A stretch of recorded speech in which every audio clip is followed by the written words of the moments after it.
Nathalie Dicci est professeure assistante en histoire de l'art contemporain et art numérique à la section d'histoire de l'art de l'Université de Lausanne. Ses recherches portent sur les pratiques post-photographiques ainsi que sur les liens entre culture numérique et art contemporain, et dans sa communication intitulée Nature et machine, les paysages de Trevor Paglen, eh bien, il va être question d'images produites par de l'intelligence artificielle. Voilà, c'est bien ça. Merci. Bonjour, et puis je voudrais bien sûr commencer par remercier Daniel Méo pour l'organisation de ce colloque vraiment passionnant et l'excellent accueil qu'on a reçu durant ces 3 jours. Ma communication vise en effet à étudier les récentes séries de l'artiste américain Trevor Paglen, qui est né en 1974 dans le Maryland, sur la côte est des États-Unis. C'est un artiste qui a grandi sur des bases aériennes de l'US Force, où son père était ophtalmologue. Il a eu une formation à la School of the Art Institute de Chicago. Et puis ensuite, il a entrepris une thèse de doctorat à Berkeley, au département de géographie, qu'il a terminée en 2008. Alors je préviens tout de suite, je ne suis pas du tout une spécialiste de l'Anthropocène, mais je voulais réfléchir à cette notion en rapport avec les nouvelles technologies d'imagerie et ce que peut en faire un artiste contemporain comme Trevor Paglen.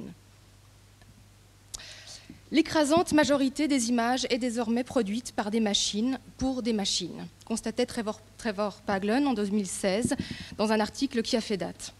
Détrôné par les machines, l'humain n'est plus le premier créateur-producteur d'images. Par ailleurs, il n'est plus non plus le destinataire de ces images qui sont stockées et lues par d'autres machines.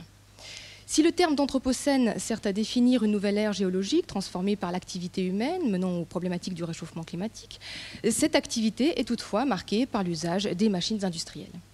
Utilisé dans le champ visuel, le terme porte sur les œuvres d'art à composante écologique, un anthropocène art qui est défendu par Paul Arden notamment, ou une écoplastie, qui marque la création donc artistique et ses préoccupations environnementales. TJ Demos a souligné le problème soulevé par le terme d'anthropocène, mettant l'accent sur l'activité humaine, alors que celle-ci est rarement le fait de l'homme, mais bien davantage d'industrie. Je le cite, « Pourtant, les activités qui sont montrées dans l'imagerie qui dépeint communément la dite époque ne sont guère humaines, du moins dans ce sens de généralisation de l'espèce, mais sont en fait principalement les activités de l'industrie des entreprises, un domaine généralement occulté dans le discours de l'anthropocène. » Le problème soulevé par le terme anthropocène repose notamment, selon Demos, dans l'uniformisation des responsables, les humains, sans différencier les politiques et économies à l'origine des changements géologiques.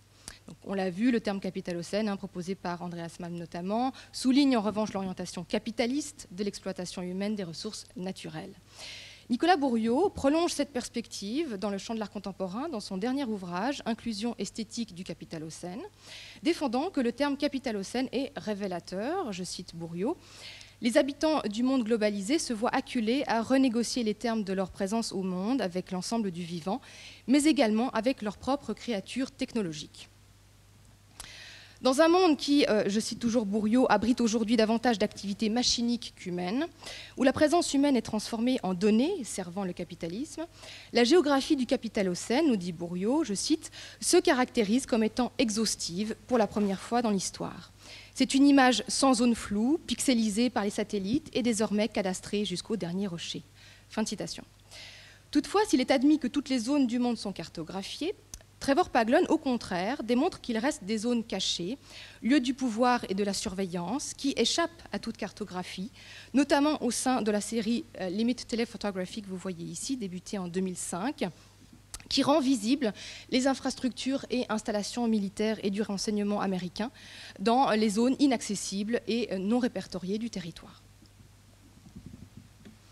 Dans son essai 24/7, le capitalisme à l'assaut du sommeil, Jonathan Crary observe que l'époque actuelle est marquée par le rêve capitaliste de veille perpétuelle.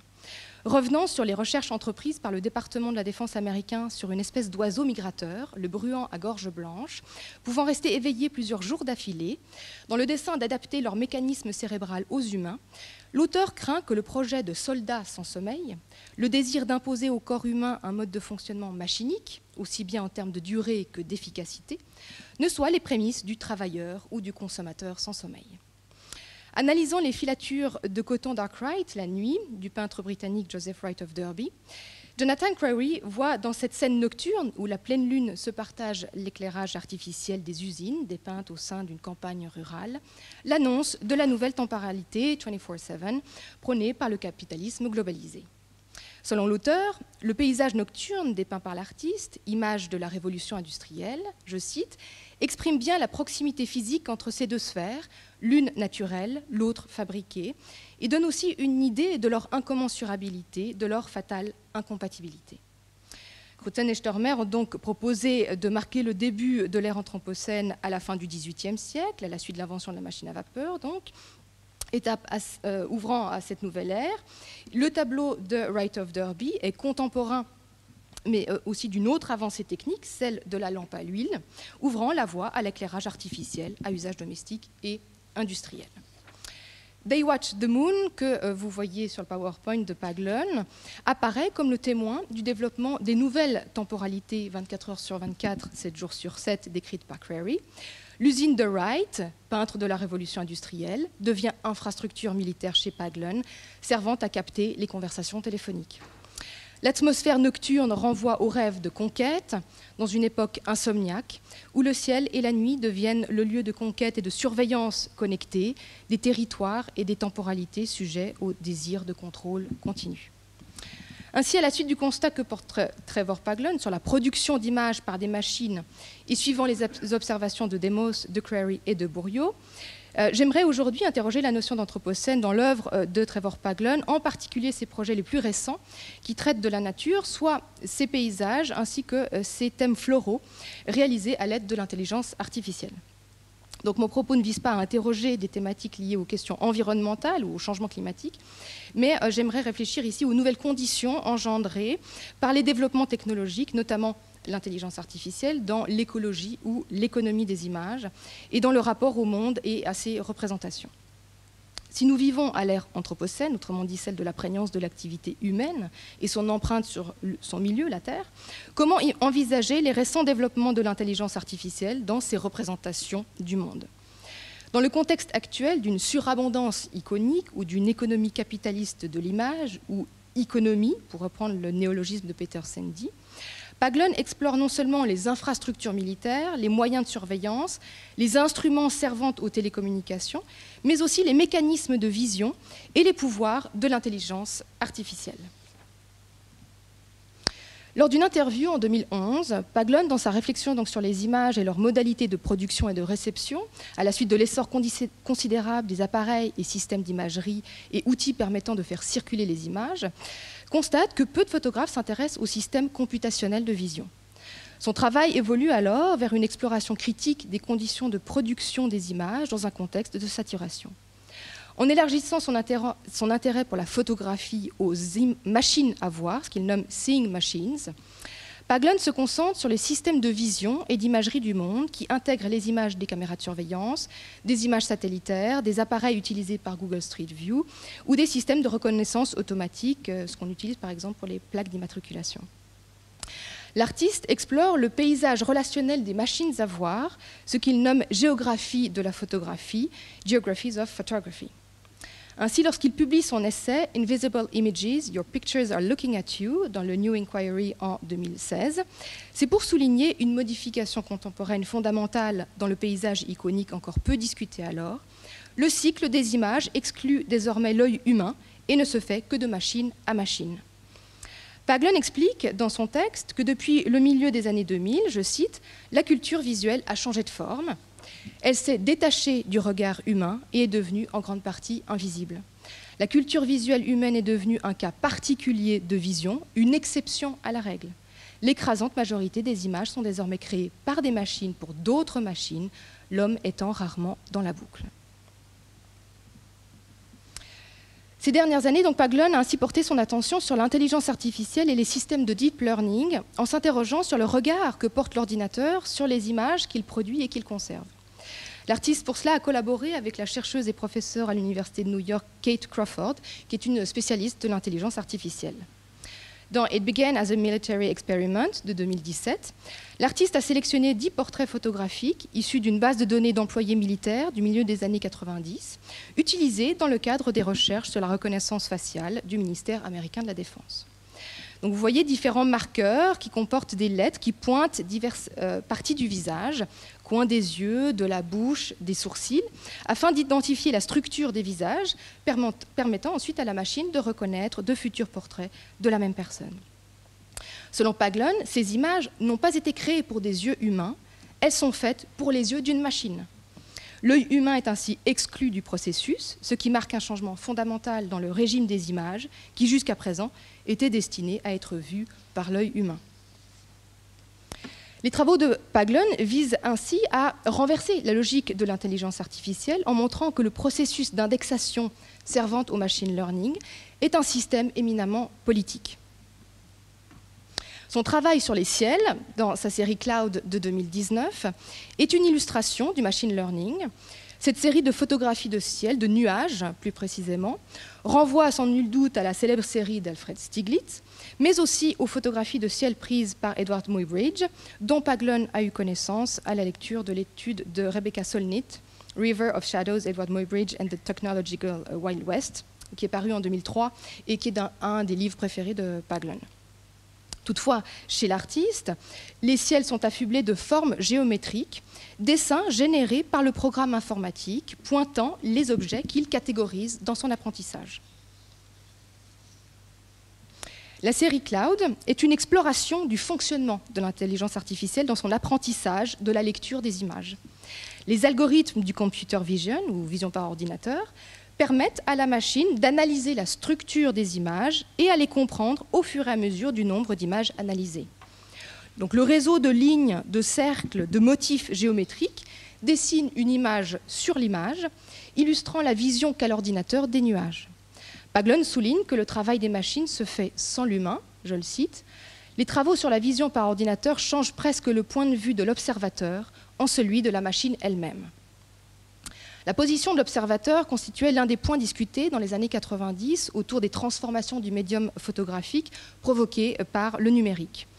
Jonathan Crary, encore lui, estimait alors que les technologies informatiques instaurent une rupture profonde du statut de l'image dans sa vision, étant donné l'absence de nécessité d'un lien direct avec le référent.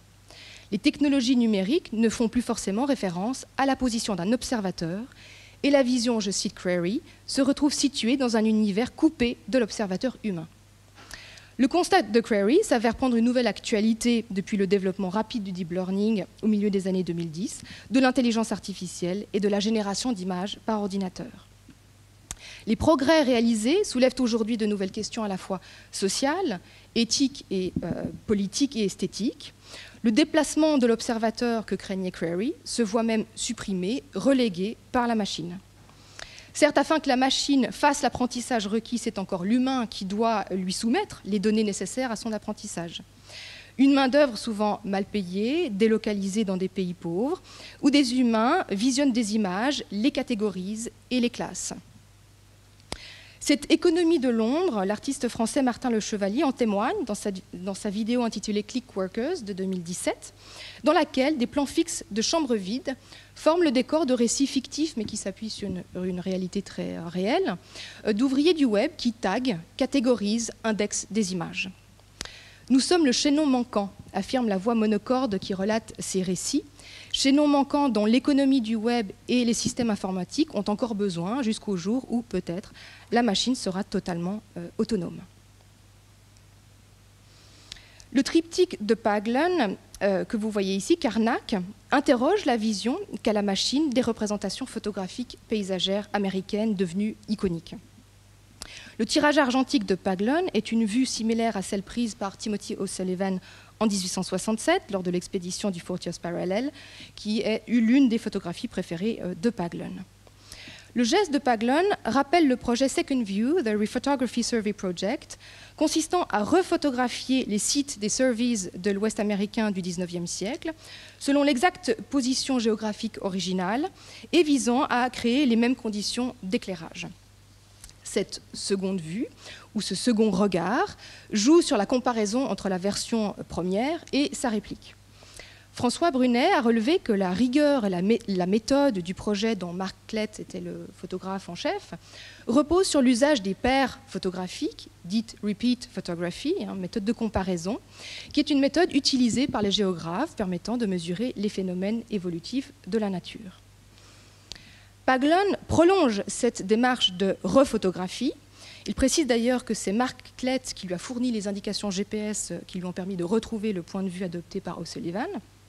Mais il y ajoute le regard de la machine. Donc vous voyez ici, notamment dans le détail de l'image, ce réseau de lignes et de cercles générés par les algorithmes qui visent à décrypter l'image que Paglun a soumise à la machine. Ainsi, alors que le projet Second View puis Third View mêlait l'approche comparatiste et la confrontation entre photographie expéditionnaire du XIXe siècle et démarches conceptuelles contemporaines, Paglun intègre la vision computationnelle dans le processus de représentation du paysage, tout en créant un lien étroit avec l'histoire photographique du paysage américain. L'œuvre que vous voyez ici est aussi une réplique d'une photographie des explorations américaines du XIXe siècle. Le point de vue imite celui de Carlton Watkins dans sa photographie de la fin des années 1860 sur la côte de San Francisco. Ce tirage argentique réalisé par Paglun renoue avec l'atmosphère de la prise de vue de Watkins, mais elle est parcourue par de fines lignes géométriques qui n'ont plus rien en commun avec la photographie originale. Donc, je vous montre ici un détail, une vue rapprochée pour que vous puissiez observer ces fines traces qui parsèment le paysage. Paglun a scanné sa photographie, il l'a fournie à son logiciel d'intelligence artificielle pour qu'il interprète l'image qu'il lui a donnée. Et donc, il a utilisé plusieurs modèles de reconnaissance d'objets. Et il a ensuite combiné le point de vue du photographe du milieu du XIXe siècle, cartographiant le territoire américain, au dessin de l'intelligence artificielle, décomposant les images en une série de points et de zones déchiffrées. Paglun inscrit dès lors le machine learning et sa conquête des représentations du monde dans l'histoire de l'exploration de l'Ouest américain du milieu du XIXe siècle, comparant les photographies d'O'Sullivan ou de Watkins, et de leurs collègues d'ailleurs, réalisées lors d'explorations d'équipes de géologues à la découverte de terres inexplorées, à celles de la machine à la conquête des images du monde. Il n'est pas anodin que Paglun choisisse de donner de telles images à lire à la machine. Il aurait en effet pu s'appuyer sur un tout autre choix, par exemple des images satellitaires du territoire. En recourant à des photographies de l'Ouest américain et à leurs origines militaires, les expéditions d'O'Sullivan, par exemple, entre 1867 et 1874, ont lieu sous l'égide du département de la guerre des États-Unis, Paglun suggère que la nouvelle économie de l'image, celle de l'ordinateur et de ses algorithmes, est toujours associée à des enjeux de pouvoir, politique et économique. Durant le confinement, l'année dernière, une période qui a notamment modifié notre rapport à l'environnement qui nous entoure, nous dit Paglun, l'artiste se tourne vers un sujet qu'il n'avait pas encore abordé, les fleurs. Si la nature morte constitue un genre fondamental et historique de l'histoire de la photographie, Paglun n'y voyait probablement pas d'intérêt en rapport avec les problématiques de pouvoir et de surveillance qui traversent tout son travail. Les fleurs, chez Paglun, parfois paysages floraux, d'autres fois davantage proches de la nature morte, explorent la relation de l'homme à la nature et de la machine aux représentations de cette nature. La série Bloom est constituée de photographies de fleurs et d'arbres que l'artiste a prises dans la nature. Les photographies ont ensuite été importées sur ordinateur et traitées par des algorithmes d'intelligence artificielle qu'il développe dans son studio, dont la tâche est de décortiquer le contenu des images, de les comprendre. Paglun déconstruit d'une part la vision computationnelle en rendant intelligible sa lecture des photographies, et d'autre part la vision humaine, jouant sur l'impression de réel qui émane de ces photographies florales et du procédé artificiel employé pour obtenir ces résultats. Les fleurs qui parsèment sa série Bloom sont en réalité le rendu de ce que les algorithmes de vision par ordinateur interprètent comme des fleurs. La machine, par le biais de systèmes d'apprentissage, attribue des couleurs aux différentes zones et objets qu'elle reconnaît dans l'image, faisant des images florales originales en noir et blanc, des représentations à la riche palette chromatique. Les fleurs qui, dans l'histoire de l'art, ont avant tout été le symbole, le rappel, la fragilité de la vie, révèlent peut-être la période de fragilité provoquée par la pandémie. Le foisonnement floral, les couleurs vives, irréelles, évoquent aussi des paysages divisionnistes ou les peintures d'un Achille logé, jusqu'aux récentes peintures de cerisiers en fleurs de Damien Hirst. D'autres artistes sont penchés aussi sur le motif floral et l'usage de l'intelligence artificielle, à l'instar de l'artiste britannique Jack Latham, qui cherche également, dit-il, à visualiser la nature organique des algorithmes et le fonctionnement de l'intelligence artificielle, ici dans son projet Latent Bloom de 2020. À partir de photographies de fleurs qu'un logiciel d'apprentissage profond analyse, Latham génère de nouvelles formes, interrogeant l'objet, la fleur, et sa représentation photographique, picturale et computationnelle.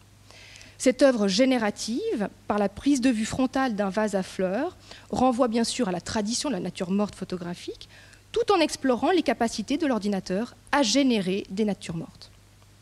L'artiste britannique Anna Riedler, quant à elle, a constitué une base de données visuelle de tulipes qu'elle a trouvées sur les marchés aux Pays-Bas, images qu'elle a indexées avant de les soumettre à un logiciel d'intelligence artificielle utilisant la technologie GAN, donc pour réseau adverse génératif, qui a donc généré des images de tulipes hybrides. Mosaic Virus de 2019 présente le résultat proposé par les algorithmes sur un écran qui affiche une tulipe en transformation en fonction de l'évolution du prix du Bitcoin.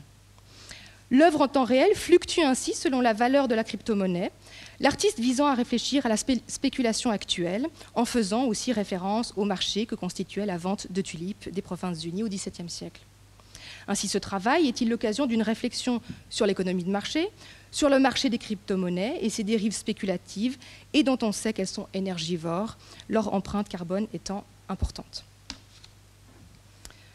En conclusion, j'aimerais revenir sur un passage qui clôt l'ouvrage de Nicolas Bourriaud, dans lequel l'auteur propose une esthétique capitalocène qui vise à envisager un écosystème partagé.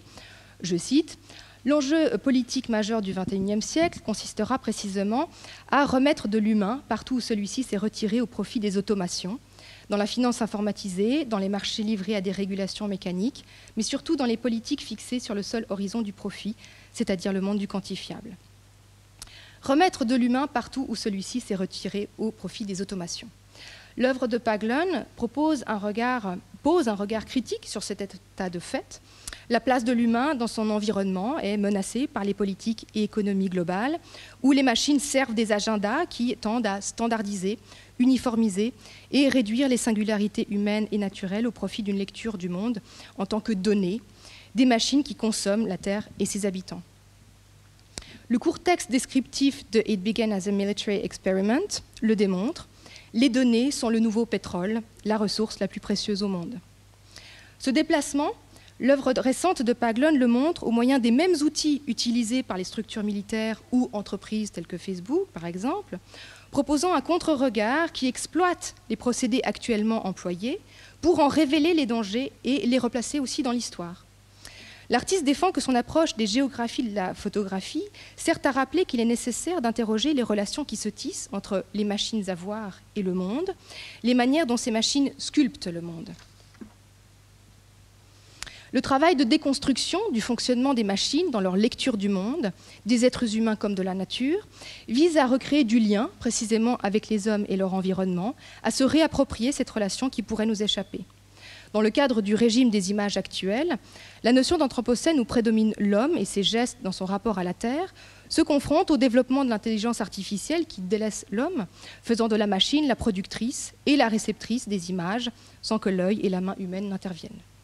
Cette absence de l'homme est certes relative, puisqu'elle s'inscrit dans une logique politique et économique, et qu'elle nécessite, en tout cas pour l'instant encore, l'indexation manuelle de corpus d'images qui vont servir ensuite au machine learning. Ainsi, le travail de Paglun n'est-il pas un témoin des effets de l'activité humaine sur la planète, mais le témoin des activités des machines sur les représentations de la planète, qui ne sont jamais neutres et sans conséquences. L'œuvre de Paglun, tout en utilisant l'intelligence artificielle, invite à nous interroger sur ces systèmes computationnels de vision qui traitent de nos données et reconfigurent notre rapport aux autres et au monde. Toutefois, son usage des dernières technologies aboutit à des résultats éminemment picturaux et esthétiques. Les fines traces ou motifs géométriques qui peuplent ces ciels et vues américaines, les couleurs chatoyantes et harmonieuses qui émanent de ces paysages et de ces fleurs tendent à esthétiser le regard de la machine. Au final, Paglen semble indiquer que si les technologies récentes seront bientôt capables de résultats pointus et que la conquête de la machine sur les images est un enjeu capital tant les dérives sont risquées, il n'en demeure pas moins que c'est encore l'artiste qui porte un dernier regard sur ces processus de représentation, dans le soin que Paglen accorde à la technique photographique employée, la recherche d'une forme d'esthétique de la ligne et des couleurs, et l'effet parfois saisissant, d'autres fois subtil, de cette confrontation entre image et machine. L'usage qu'entreprend Paglen des divers algorithmes de reconnaissance d'objets est détourné de leurs dessins politiques, militaires ou économiques pour servir, certes, un discours critique, mais aussi une visée esthétique. Dans un bref essai récemment paru, le philosophe Emanuele Coccia invite à approcher l'écologie sur un plan esthétique. Pour penser la Terre, et en particulier dans ce texte la montagne, il est nécessaire de passer par l'art. Je cite Coccia dans son texte qui est paru cette année intitulé « La montagne qui pense ». Vivre écologiquement signifiera alors transformer le monde entier en une montagne, en un espace où tout pense, partout, et où le paysage est construit de façon arbitraire par tous les vivants. Cette sollicitation à penser le monde oublie la part des machines aujourd'hui, j'ai presque fini, que l'œuvre de Paglen vise à rendre intelligible, même dans son élan esthétique. Car l'intelligence artificielle vise précisément à faire en sorte que la machine soit capable de penser, comme un être humain, ou pour suivre Coccia, comme une montagne. Ainsi, tout le travail de Paglen est-il mu par le désir de nous interroger sur notre empreinte terrestre, une approche qui vise à questionner notre relation à la planète, mais aussi sur nos rapports humains et à la technologie, en explorant les formes actuelles d'imagerie et les questions éthiques qu'elles soulèvent. Son travail, comme il l'explique, vise à réfléchir à la manière dont nous changeons la Terre et à ses effets possibles. Un regard anthropocène, plus précisément capitalocène, qui toutefois démontre la généralisation de l'œil machinique, des images produites par des machines pour d'autres machines, qu'il s'agisse de drones, de satellites ou d'intelligence artificielle. Ces images algorithmiques, visions des machines sur le monde, s'inscrivent dans des agendas politiques et économiques aux enjeux de pouvoir, de surveillance, de contrôle et de profit. L'œuvre de Paglen explore, à la manière d'un géographe, ces lieux et activités qui reconfigurent les représentations paysagères et plus encore le rapport à la nature, voire le rapport entre l'homme, la technologie ou la machine et la Terre. Je vous remercie.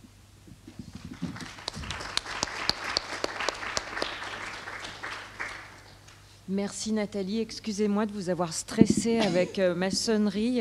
Moi, je ne maîtrise pas la technologie. Si quelqu'un a un sablier, je veux bien m'en servir plutôt. Bref, merci. Donc là, votre communication répond de manière peu réconfortante au thème de cette session sur les manières de penser l'avenir, en tout cas celle des images. Et je pense que dans la salle, il y a certainement des questions concernant l'artiste dont vous nous avez parlé.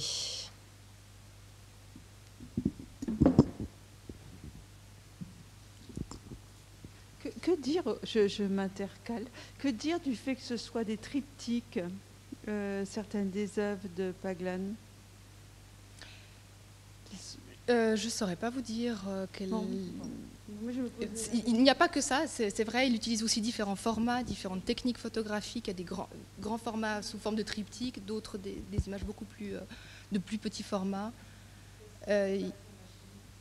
Pas du tout, mais effectivement, je trouve qu'il y a un retravail, très clairement, c'est pas simplement ce qu'a fait là. C'est pour ça que je disais qu'il y a une visée aussi esthétique en fait, vraiment. Pardon. Merci donc pour cette intervention, enfin, ça m'a vraiment bien intéressé. Je me posais une question, enfin, peut-être que j'ai mal compris, mais du coup, Paglen, il refotographie souvent aussi, enfin, il produit une image qu'après il confie à la machine. Par exemple, c'est le cas pour l'image de Timothy O'Sullivan, et du coup, je me demande pourquoi il ne confie pas directement l'image ou la repro de Timothy O'Sullivan. Comment il intègre le fait de lui-même quand même? Est-ce que c'est pour s'intercaler justement avant la machine? Je ne sais pas. Je crois, en tout cas dans ces précédents travaux, il y avait vraiment une démarche d'enquête aussi, en fait, sur le terrain. Et je pense que ça reste important, c'est-à-dire de retourner, de ne pas faire l'impasse en fait du terrain, de retourner sur les lieux, et puis ensuite donc de prendre une prise de vue, comme en fait de refaire ce qu'ont fait les photographes expéditionnaires, mais ensuite de soumettre cette nouvelle image à la machine. Et je pense qu'il y a de ça, parce que ces travaux précédents étaient vraiment liés aussi à une forme vraiment d'enquête, de documentation, avec des équipes aussi autour de lui, d'interrogation de spécialistes. Donc je pense qu'il est attaché aussi au terrain. Justement, par rapport à ça, j'ai une question. Vous avez dit qu'il a collaboré ou il a contacté Mark Klett. Et en effet, s'il a fait ce travail de terrain, je me pose la question, et surtout s'il a été en contact avec Mark Klett, je me pose la question, pourquoi n'a-t-il pas plus contextualisé ces genres d'images? Parce que Mark Klett, vous le savez peut-être, il a réalisé un DVD interactif pour son livre Third View, Second Sight. Et donc là, ce que Mark Klett fait, je trouve ça assez intéressant, il intègre ces images dans un dispositif numérique où il y a même parfois la fenêtre de Windows qui apparaît et qu'on peut déplacer sur l'image ancienne. Donc il superpose la nouvelle technologie à l'ancienne technologie, mais aussi le temps historique et le temps contemporain. Et il y a tout un carnet qu'il publie avec ces images. Il réalise des assemblages, des panoramas où il a ce qu'on pourrait appeler, je pense lui appeler lui-même, embedded images, donc les images qui sont vraiment incorporées dans ce fond historique. Et donc, ça devient tout d'un coup assez complexe et aussi un travail qui est très, très contextuel. Et pour Paglen, je trouve l'approche tout à fait intéressante, mais après, ce que Daniel a évoqué, il y a les triptyques, les images sont souvent quand même aussi des grands formats. Après, la contextualisation, il y a, parce qu'il écrit des textes, etc. Donc, mais en même temps, c'est un peu une chose qui je me pose la question, pourquoi, contrairement à Mark Klett, chez lui, il y a des éléments qui me manquent par rapport à ça. Bon, je pense que bon, il y a des grands formats, mais il y a aussi des formats beaucoup plus petits de ces derniers travaux. Mais c'est vrai que je trouve un aspect, enfin le grand format, les couleurs amènent une sorte d'image tableau quand même chez lui. Et je pense des influences vraiment de la peinture qui sont aussi très claires. Je pense que chez lui, il y a plutôt un attachement aussi aux différentes techniques de vision, aux différents systèmes de prise de vue, en les inscrivant dans l'histoire. Et je crois que c'est ça, contrairement à la démarche de Mark Klett, qui est vraiment différente de ce point de vue-là. Chez Paglen, tout son travail est quand même lié à ces systèmes de vision ou ces techniques de la photographie au télescope et aujourd'hui aux machines de vision, aux algorithmes. Et je trouve qu'il y a un travail plutôt sur justement les différentes techniques. Comment est-ce que ces techniques changent le regard, en fait, apportent un nouveau regard. Donc moins dans la comparaison, moins dans la nouvelle vue, la second view, mais davantage ici davantage comment en fait ces images sont presque interprétées. Donc ce qui apporte, je trouve, une dimension un peu différente par rapport à l'approche conceptuelle de Mark Klett, qui suivait aussi un protocole très très précis, très rigoureux en fait, et de recherche des lieux précis qui étaient très compliqués. Ici, il ne s'agit pas du tout de ça. Mais à chaque fois que Paglen travaille sur, travaille sur les drones ou les câbles sous-marins, il y a vraiment toujours aussi un travail de documentation en amont qui est très important et qui vise plutôt à rendre intelligible en fait ces câbles, justement ces zones qui ne sont pas cartographiées, qui sont invisibles. Donc toujours cette question autour du regard, des systèmes de vision, et à les rendre intelligibles avec cette composante, je trouve, très esthétique, donc quand même, qui s'inscrit dans l'histoire de la photographie, mais aussi de la peinture. Moi, j'avais... Pardon. je profite juste du fait que j'ai le micro pour compléter la question d'Alexander. On s'est à de nombreuses reprises posé la question de l'effectivité en fait de ces œuvres d'art. Et quand on parle de ce travail, il pourrait y avoir une dimension activiste, parce qu'au fond, il désigne des choses, il porte à notre connaissance des choses que l'on ne sait pas. Or, cette dimension activiste, je ne crois pas qu'elle soit présente, n'est-ce pas? Il y a plutôt une dimension très esthétique, sauf si je dis une bêtise, un très grand succès, parce qu'il vient de recevoir une bourse énorme, non? Oui, oui. Donc c'est un gros paradoxe pour moi, un travail si poussé et une formalisation. Et il ne vient pas de collaborer avec Elon Musk? Non, c'est pas lui qui a envoyé un truc dans l'espace. Il voulait une sculpture dans l'espace. Ouais, ça a capoté. D'accord, mais voilà, il y a une sorte de paradoxe chez cet artiste pour moi. Oui. Oui, il est lié. Oui, c'est vrai. C'est vrai. Oui. Ouais. Non, il est quand même. Et puis ses premiers vrai, travaux portaient sur aussi les prisons américaines. C'est quand même quelqu'un qui est engagé, mais c'est pas la même chose que des œuvres activistes d'artistes internet, par exemple, de hacking ou de choses comme ça. Effectivement, il y a une dimension, mais l'esthétique n'empêche pas l'éveil des consciences. Enfin, voilà, c'est d'autres moyens, effectivement. Mais il est quand même lié, effectivement, il a participé au film de Poitras sur Snowden, donc il est quand même engagé, effectivement. Alors, bonjour. Vous avez évoqué une image où, en fait, la machine recrée les couleurs. Quel lien vous faites avec toute la polémique autour de la recolorisation des films et comme une sorte de réécriture du passé à travers le fait de coloriser des films historiques, par exemple, et est-ce qu'il y a un lien avec ce qu'on est en train d'évoquer là? Il me semble que oui. Mais quel lien vous faites avec ça? Et est-ce que c'est les mêmes technologies qui sont employées ou est-ce que l'un apprend à l'autre?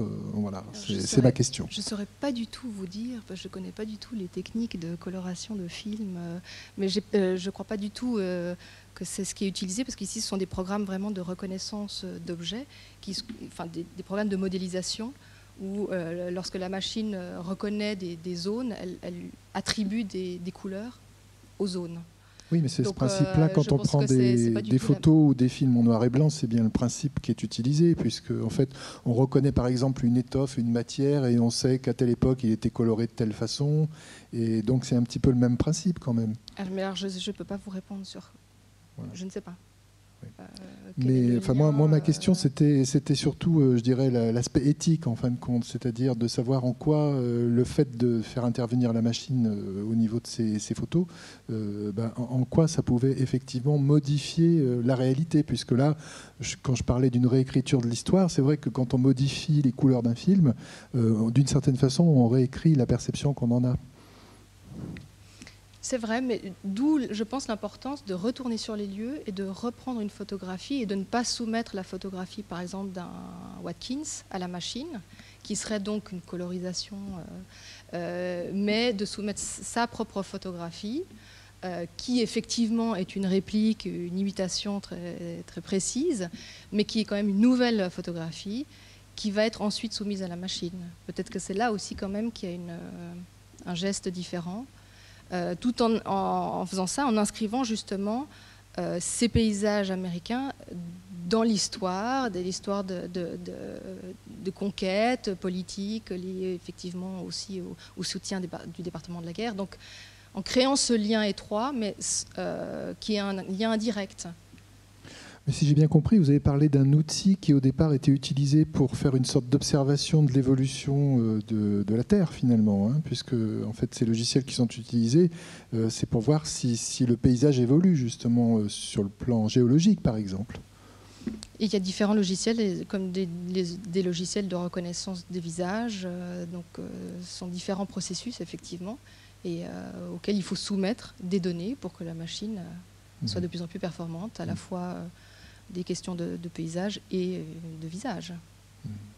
Donc, Très bien, merci beaucoup.